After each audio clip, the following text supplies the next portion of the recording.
So let's bring on Gary and let's bring on Luis. How you guys doing? Doing well, doing well. Doing great, thank you. You Well, guys, thank hey, you for coming on. good to see you guys. Luis is the CEO and founder of GigU, and Gary Middleton is the CEO, founder, and jack of all trades at Maximo. Some of you probably have the apps already, and they are here to talk about something that I think it's extremely, extremely important. Um, the I got inundated with emails as I usually do. Lyft, only Lyft, not Uber yet, but we'll see. Threatening drivers with deactivation due to usage of third-party apps. And both these gentlemen are founders and CEOs of third-party apps. We invited Ryan Green from Gridwise and Bryce Bennett from Solo, and some of you may know and be using their apps. Again, a couple of third-party apps, and there's Mistro as well. The Lyft email was pretty vague. It didn't mention names, obviously, but it clearly there was a threat of deactivation. If any of you are using third-party apps, you may be getting deactivated due to the terms of service. We'll have to see where this goes. One caveat before I turn it over to both gentlemen is the threat of deactivation is real for third-party app usage. With the exception that you have, if you're using your login credentials to log into these third-party apps and Lyft as well, that's when the hammer is coming down. I haven't heard anybody who has gotten deactivated yet for usage of third-party apps. As usual, if you do, please email me, Sergio at therideshareguy.com. Okay, I'm done. So let's turn it over to you guys. Luis, I'll give you the first shot, and then Gary. Okay, so good to be here again. This kind of thing always gets us by surprise, because this is what these companies do. I mean, they like to threat, they like to keep drivers at bay and almost like rule them by fear, right? This is what we see. This is everywhere, not only in the US. I mean, our app doesn't use users' credentials to operate. We use a different technology, but either way, I mean, we cannot see that kind of attitude with a good app. Okay. Even though doesn't hurt us directly. I mean, we think that drivers have the right to choose to operate with these apps to increase their performance. Okay. What about you, Gary? Well, Sergio, I've been doing this for about 10, 11 years now. This actually isn't the first time I was talking to Chris backstage. This isn't the first time Lyft's done something like this. Back in 2017, they tried to combat third-party apps. And, by 2018, 2019, they realized that they're not going anywhere. Okay. And so, I think now that David is CEO, he's trying to make a big statement with these third-party apps because, the apps only do what drivers tell it to do anyways. So whether it's automation or tracking earnings or even just, knowing what your rates are going to be before you take the trip, drivers are going to decline bad rides if they're bad rides. It has nothing to do with third-party apps. And so, and actually over Lyft probably has millions of users, and between all the third-party apps, we don't have millions of users. Yep. So, why now though? Yeah. It's just something dumb for Lyft to do. Yeah. Luis, you have a history with Uber, obviously in Brazil, which went all the way to, I guess, Supreme Court of Brazil, if there's such a thing. If I'm mistaken, correct me. Tied up in a lawsuit. So give us a little color about what happened with you guys on Uber, how that ended, and pretty similar to what's happening now. And as far as deactivations, email that went out. Yeah, the thing that happened here was a bit different, but I mean, dirty tactics as always. They filed a lawsuit against us here, not Lyft. We don't have Lyft in Brazil. Uber did, and under totally false pretenses, they were saying that we are violating passenger privacy see all sorts of and then, but for when we filed this lawsuit, and the first analyzed the situation, granted this at first.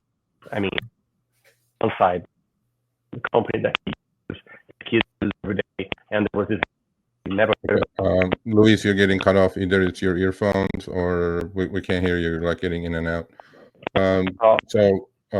Gary, as far as the third-party app usage, we know what they do, most of them anyway, and why should drivers be using these third-party apps? I mean, it helps you be safer. I mean, Lyft and Uber and all them, they always promote safety. Yeah. That's originally why I actually created Maximo in 2015, is because back then driving for these apps was very unsafe. We all remember the flashing of the screens and things like that. And you had to work nighttime. So all that was unsafe. Yeah. So that's exactly why drivers are using this tool. It's not because they want to gain an advantage or anything like that. It's just they want to make their job easier. And if the companies really cared about safety, everything that we do, they would just do themselves. It's not like we have some secret miracle coding that we do. These companies could do that, but they won't, because then they can't trick drivers into taking bad offers. Yeah. Well, how about starting with the ping duration, which is 10 and 15 seconds, right? And it seems like it's shorter now. And they do boast about safety features in the app. The one that has never changed, it's glaring, is the 10-second ping screen.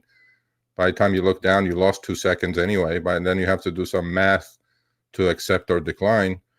You take your eye off the road for a couple of seconds, and with a driver, with a rider, because we know they have trip radar, they have all this other nonsense, which is completely unsafe. So, Luis, you were talking about Uber coming after you in Brazil, and that ended in your favor, right? Yeah. Can you hear me better now? Yeah, for sure. Okay, I ditched the headphones. Yeah, that happened here, and we overturned the injunction that they got against us.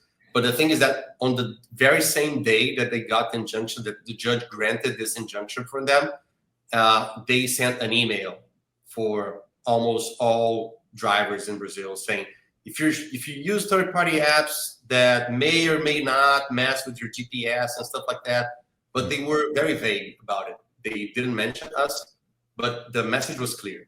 Don't use third-party apps, because you might be violating our code of conduct, our terms of agreements. Yeah. And if you do, we can ban. And this really hurt us at the time. But then when we overturned that decision and the last rulings were all in our favor, then things settled and we kept on growing here. I'm going to ask you. I'm going to ask you guys both the same question, right? The two apps are pretty similar. However, this is your pitch, Gary. Why should anybody download the Maximo app and use it? Lots of reasons: safety, earnings, potentials. There's so much to the app itself that just helps you be a better driver. Okay. There's voice prompts and things like that. That's all built in the app that I specifically built as a driver. It's things that we were seeing an issue as a driver trying to do, like you said, driving down the road 70 miles an hour, trying to, figure out calculations and all that through construction zones. It's very unsafe. So that's why I created Maximos, to help drivers be safe. That's always been my tagline, is to drive safe and drive smart. Yeah. How about you, Luis? Why should they download GigU and use it? I mean, pretty much the same. What we believe is drivers should be cherry picking. Drivers should not be accepting rides that are not profitable, and at the end of the day, they're working their ass off, long hours, and going back home with not as much as they deserve.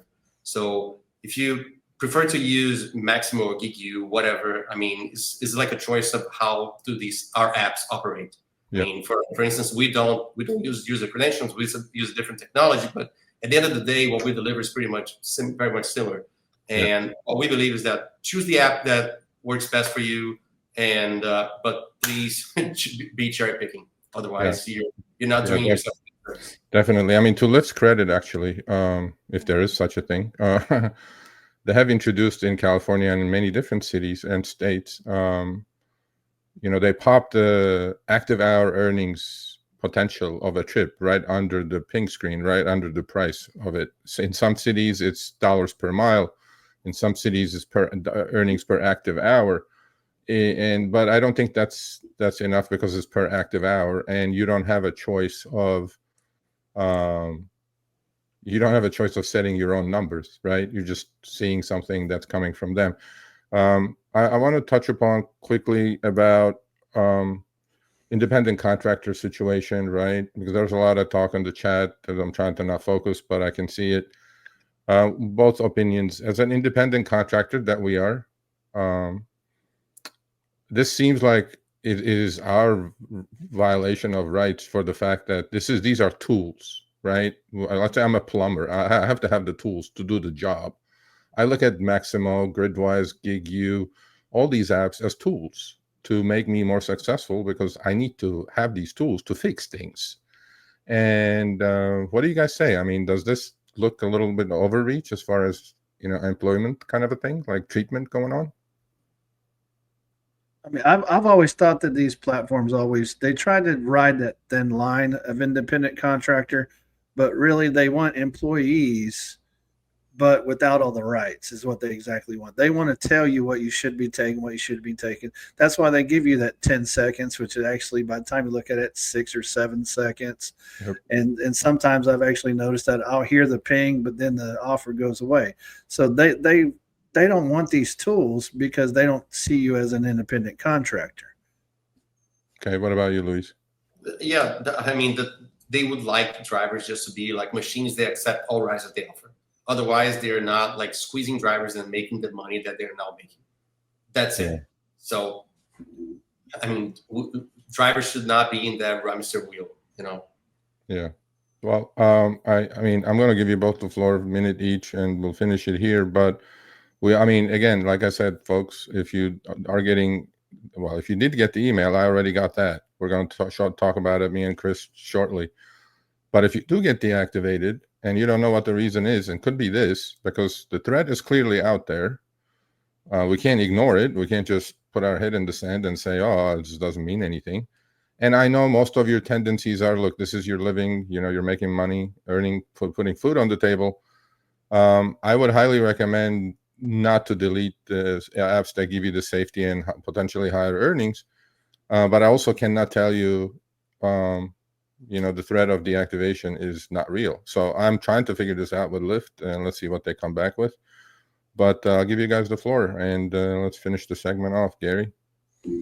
Yeah, I mean, at the end of the day, drivers got to do what they feel is best for them. Hopefully it's, still using third-party tools. Like Luis said, for Lyft, neither one of us use driver credentials. So that email technically doesn't go for either of our apps, because we're not using any driver credentials to log into Lyft. We're using another technology to do that. And, I'll always combat for the drivers. And if someone does have problems with deactivations, I actually did go through and wrote a detailed step-by-step on my blog that shows them how to do the arbitration, because, these companies, sometimes they don't tell you. They'll just give you a vague reason or say you violated the terms.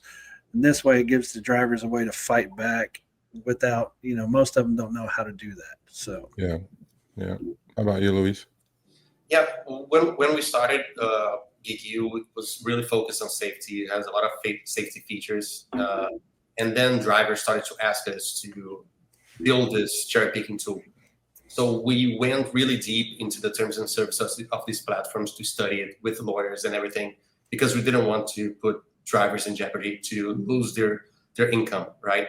And I think that this whole attitude of Lyft is going to blow back in their faces, because they're not the incumbents. I mean, they're the second player. So if they start to ban drivers, they're all going to run for Uber, and Uber will be with open arms for them. But so I think that they're not in the position to do such a drastic thing against drivers. But as Gary put brilliantly, I think that drivers should do what's best for them. Yeah, I agree. So I think this is one area that we can all come together, honestly. There is no, as far as I'm concerned, I am backing all the third-party apps fully for the fact that I think it's the necessary tool in my toolbox. And if it's going to even incrementally increase my earnings and make it safer for me so I can go back home to my family, because the CEOs don't give a shit, I'm going to use it. And if you do deactivate me, and I'm looking at you, Uber, and I'm looking at you, Lyft, if you do deactivate me, I think this will be a ridiculously easy lawsuit. But my concern is for these apps who are trying to do the right thing. And on this one, we have to present a united front. So I'm sure we will keep in touch. And please, we'll have you back if you have any updates. And we thank you both. We will definitely keep the audience updated with whatever is going to happen next, but we need to get to the bottom of this. We don't need stupid third grade threats, bully threats, not to use a tool in my toolbox. That's the way I'm looking at it. Great. Thank you all for having me here. Great to be here again. And Gary, also great to talk to you. Yeah, you too, Luis. And thanks again, Sergio and Chris, and everybody drive safe out there. Yeah, thank you both. We'll see you guys. All right, thanks for watching. That short little clip was from our live stream, Show Me the Money Club with Sergio and myself, Tuesdays, 6 p.m. Eastern, 3 p.m. Pacific. Make sure you subscribe, turn on all notifications so you'll be notified when we go live, as well as all of our awesome content. Make sure to check out this video right here, which will take you to the entire live stream, or check out this video right there. All right, drive smart, everyone.